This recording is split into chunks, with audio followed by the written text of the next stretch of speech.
All right, guys. The rear Sprag outside housing, or the outside race, I should say.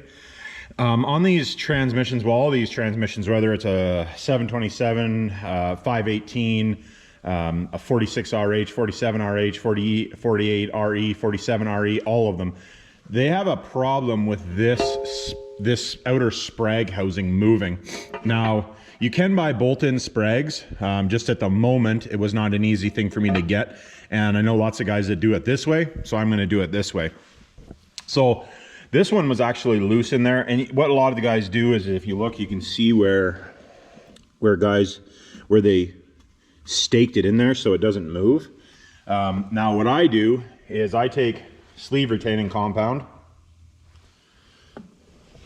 and put it inside the threads, or the knurling down there, and then all the way around on here. And then we're gonna tap. You just got to kind of get it lined up so that it'll tap in there, because it's already been in there once, right? So you just kind of got to get it lined up just right. And what we can do, this is really hard to do with one hand. Let's see if we can set you guys up so you can see what I'm doing.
Just want to make sure that's down all the way. I'm just going to give it a couple swats with this chisel just so I can actually get a pretty good bang on it here, and just to make sure it's down.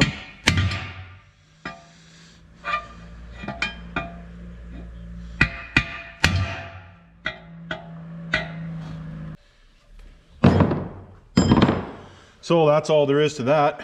Getting that installed in there. All right, guys, we're back here. After I let it sit a bit. So what I do, you can buy bolt-in Sprags, which is maybe a better way to do it than what I was doing. But basically, I center dotted on the back side, basically how they lock them in there. The retaining compound, like I showed before, and then I drill and tap one hole about like halfway through that Sprag case, and then put a bolt with Loctite on it. I don't know, like I said, I'm not like the transmission guy. So this is how I was showed how to do it. These Sprags are super hard to drill. So you could drill 2 holes, you could drill 6 holes. The ultimate Sprag, bolt-in Sprag, I think there's 6 holes. There's the Sprag itself is super hard to drill. So this is how I've done it. And then it basically just keeps it from moving, turning, or moving out. And the Loctite should hold it, and then same with peening, it holds it. So the next step is you want to drill a hole right inside this cavity. So this is the oil return back to the transmission, and this adds more cooling oil to your rear Sprag assembly. So basically you want a drill bit that's about 100 thou-ish, and then you want to drill the hole. So the audio was kind of wonky on this, so you want to drill that 625 thou from that inside edge with your drill bit.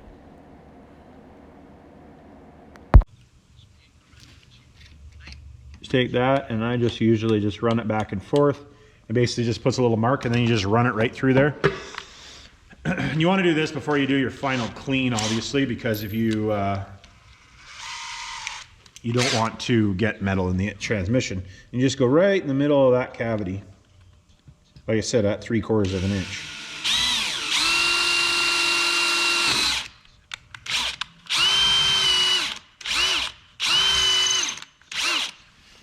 Well, I'm going to throw in a time lapse here to put some of this stuff together just because it's going to be, I don't want to, like I'm going to blow it out a little bit.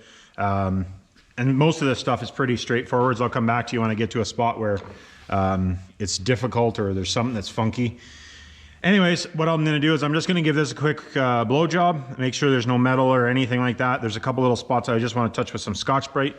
And then we'll start with the overdrive housing setup. Okay, catch you in a bit. Hey guys, so back now. I got this assembled, which is your reverse piston. And on this, because I'm doing a manual valve body, I was advised to, you guys will be able to see, screwdriver, to block this off so it just has a little tiny bit of movement. If you listen, you can hear that it's just a little tiny bit of movement there, which basically, instead of this having a bunch of squeeze to it, it doesn't. So I was advised to do that by Steve and Carl at Commercial Powertrain for my valve body. They're building the valve body. So this is from TCS. That is the part number. If you guys want to buy one, you can buy it right off their website or you can call them.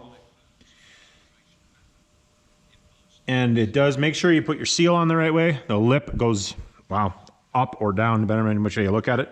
Same way as it came out, if you're paying attention. So the old one looks like this.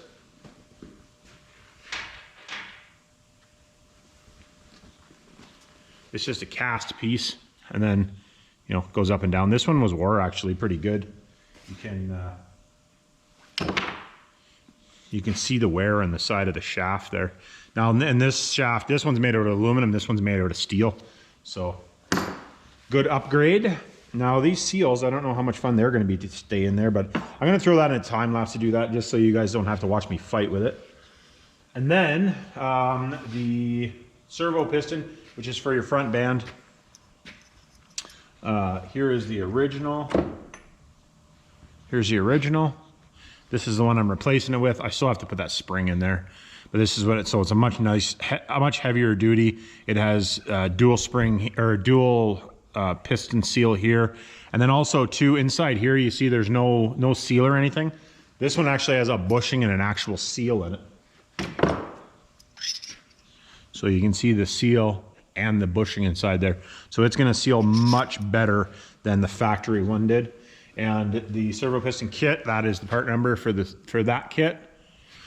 Anytime I'm doing even a mild build, I personally put all this stuff in. I know lots of guys say that it's not really required to do it, but I don't know. I have had the accumulator piston, which is the one that goes here in the middle, cock sideways on me and burn stuff out. Or was it? No, actually I shouldn't say that. Might have been the reverse, actually, reverse piston that did it. Anyways, I've had a problem with it. Ever since then, I've always replaced them, so I don't have a problem.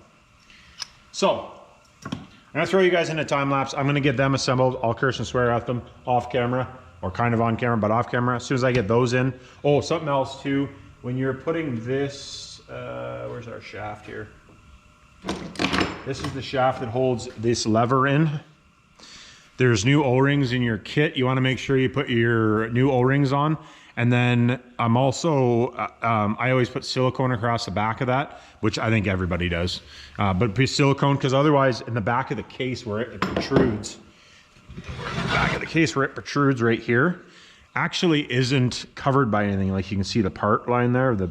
So if it leaks all over the place. So anyways, make sure you put seals in it, and I'll put case sealant on it. So anyways, I'm gonna throw in a time lapse. We'll do the time lapse of this. When I'm done that, I'll come back to you.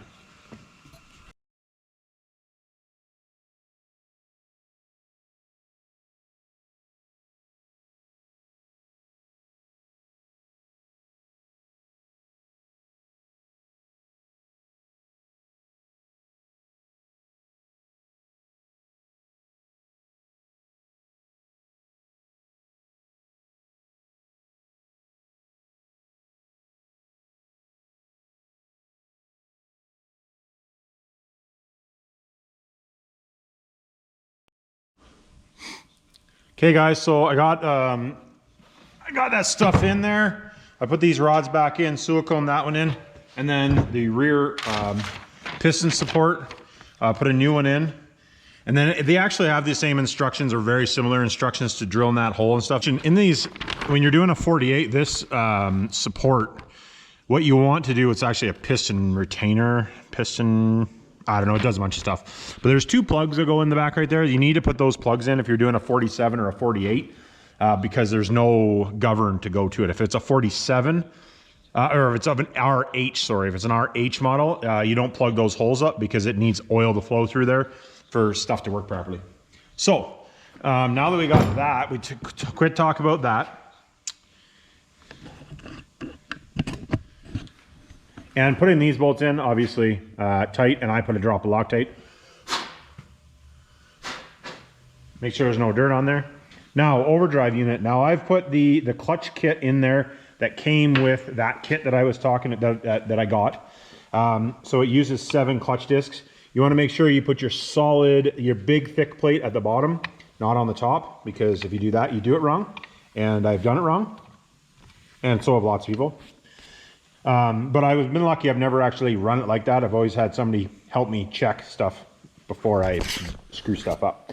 So anyways, now checking to see whether or not you have the right height here. There is a bunch of different ways. The way that I was showed how to do it by my local guys, Steve and Carl, is you put the piston in there like that, and then you take your feeler gauges, and you want about 108 to 128 thou in between, basically in between this surface and this surface. And if you have it set there, you're good. You don't have to screw around with anything else. So I already set that. I'm at like 110 thou. So what we're going to do is we're going to put the piston in to the back of the case, and then put the seal on here, or the gasket onto here, and put the case together. So I'm going to throw this back up here. And what I'm going to do is I'm going to throw you guys back into time lapse again. And I probably will, I think when I do the comparison between a 48 and a 47, which maybe will be next week because I'm actually going to pack some of that stuff up, I'm going to show you a little bit more in depth. It's just hard to show and not make the video really long. So if you guys want the video, like I could make a 3-hour or 4-hour, 5-hour video, put one of these things together, if that's what you want. I don't want to spend the time and do it if nobody's going to watch it, obviously. So then if on the next one, when we put shades together, if you want to see it in full real time, I'll do that. I'll probably maybe even do it in a live stream or something. Maybe. I don't know how to do those, but I'll figure it out. But anyways, I'm going to throw back into time lapse. We're going to put this piston in here. Trick to keeping that in there is you have to line these 2 up when you're putting this in there like that, is to fill these cavities with your transmission assembly goo, and that'll keep the piston from falling out on you. So what I'm going to do is I'm going to go ahead and do that. We're going to get the 2 halves together, and then I'll come back to you guys.